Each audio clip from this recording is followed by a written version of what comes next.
Abiso, ang video na ito ay naglalaman ng buod ng akdang Noli Me Tangere. Ang mga kaganapan, tauhan, at mga pangyayari na naiulat ay salig lamang sa buod ng akda at maaring may mga pagbabago o pagkakaiba sa orihinal na teksto. Hinihikayat namin ang mga manonood na basahin ang orihinal na akda upang masuri at maunawaan ng lubos ang mga konteksto at mensahe ng kwento. Ang pag-unawa sa buong akda ay maaring mag-iba depende sa interpretasyon ng bawat isa. Maraming salamat sa inyong pang-unawa.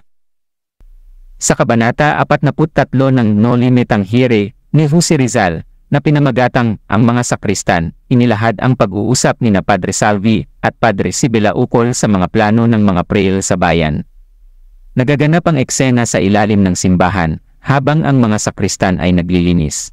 Sa simula ng kabanata, ipinakita ang pagsilang ng araw habang ang mga sakristan ay naglilinis ng simbahan para sa misa.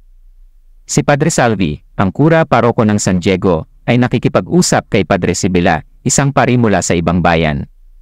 Binanggit ni Padre Salvi ang mga planong pista para sa binyag at ang plano niyang gawin itong isang malaking pagdiriwang upang mahikayat ang mga tao na magbigay ng donasyon sa simbahan.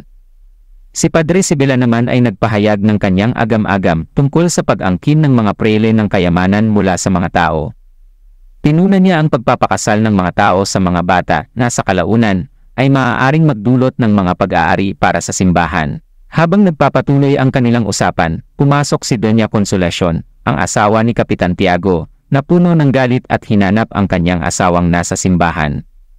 Nakarating sa kanilang kaalaman na si Kapitan Tiago ay nasa bahay ng ibang babae, at ito ang naging dahilan ng galit ni Doña Consolacion. Nang bumangon si Padre Sibila, upang makatakas sa paparating na gulo, sinubukan siyang saklolo ni Padre Salvi. Ngunit sa huli, si Doña Consolacion ang nagwagi, at siya ay nagsimulang sumigaw at magwala, nagdulot ng kahihiyan sa simbahan. Sa kabanatang ito, ipinakita ang pagiging mapanukso ng mga prele sa kanilang pag-aangkin ng kayamanan mula sa mga tao.